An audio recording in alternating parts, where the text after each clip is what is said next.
ચમચી ખાંડ લીધેલ છે, 1.5 વાટકી દૂધ લીધેલ છે, થોડી એલચી અને 2 પાર્લેજી બિસ્કિટના મિક્સરમાં પીસેલ છે અને તેનો ઝીણો ભૂકો કરેલ છે.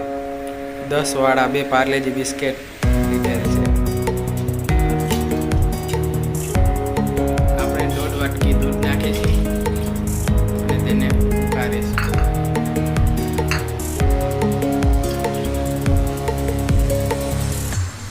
દૂધને થોડી વાર ઉકળવા દેશું.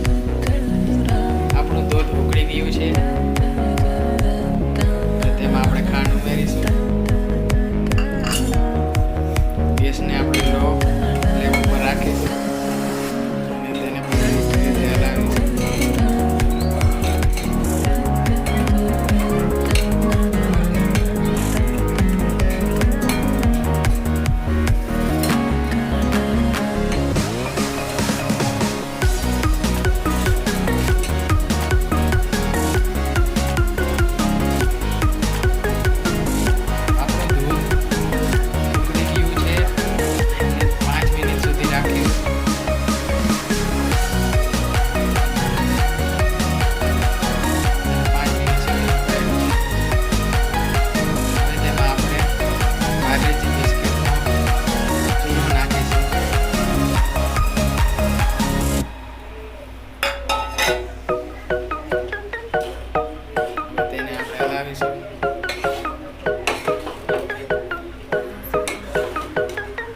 આપણે તેને ધીમા તાપે રાખીશું.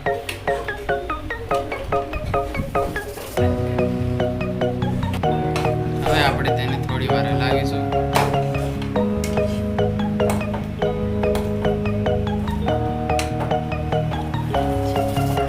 હવે આપણે થોડી એલચી નાખીશું સ્વાદ મુજબ.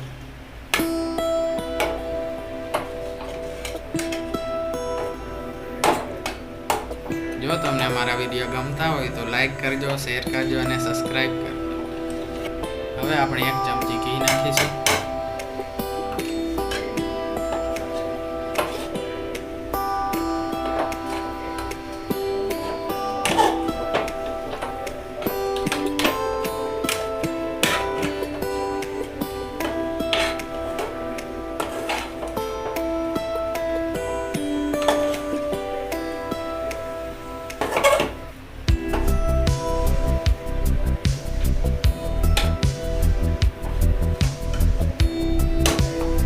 આપણે તેને ધીમા તાપે તપાવીશું જેથી બિસ્કિટનો સ્વાદ ન આવે.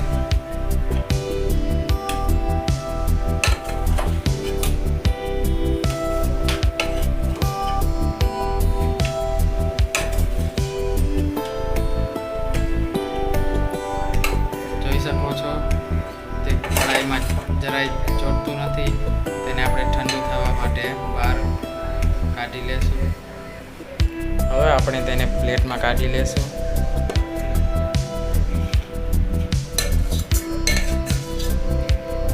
હવે આપણે તેને ઠંડુ થવા દેશું. આપણું મિશ્રણ ઠંડુ થઈ ગયેલ છે. હવે આપણે તેને મિક્સ કરીશું.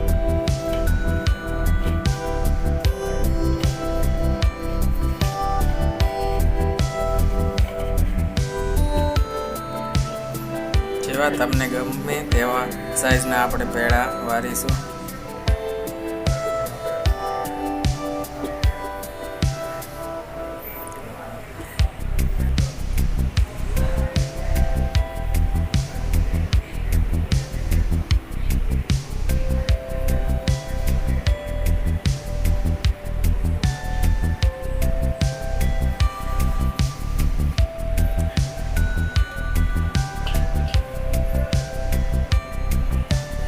તમારા ઘરમાં કાજુ, બદામ, પિસ્તા હોય તો તેનું ડેકોરેશન પણ કરી શકો છો.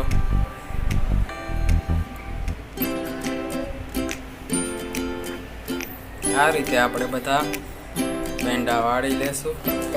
જોઈ શકો છો આપણા સ્વાદિષ્ટ પેડા તૈયાર થઈ ગયેલ છે અને આપણે તેને સર્વ કરી દીધેલ છે. મારો આગળનો વિડીયો ખમણ ઢોકળાનો જો તમે સ્વાદિષ્ટ દુકાન જેવા ખમણ ઢોકળા બનાવવા ઈચ્છતા હો તો તેનો વિડીયો અપલોડ કરેલ છે. તો ચેનલમાં જઈ તે વિડીયો જોઈ લેજો. અને અમારા વિડીયો ગમતા હોય તો લાઈક કરજો, શેર કરજો અને ચેનલને સબસ્ક્રાઈબ કરજો.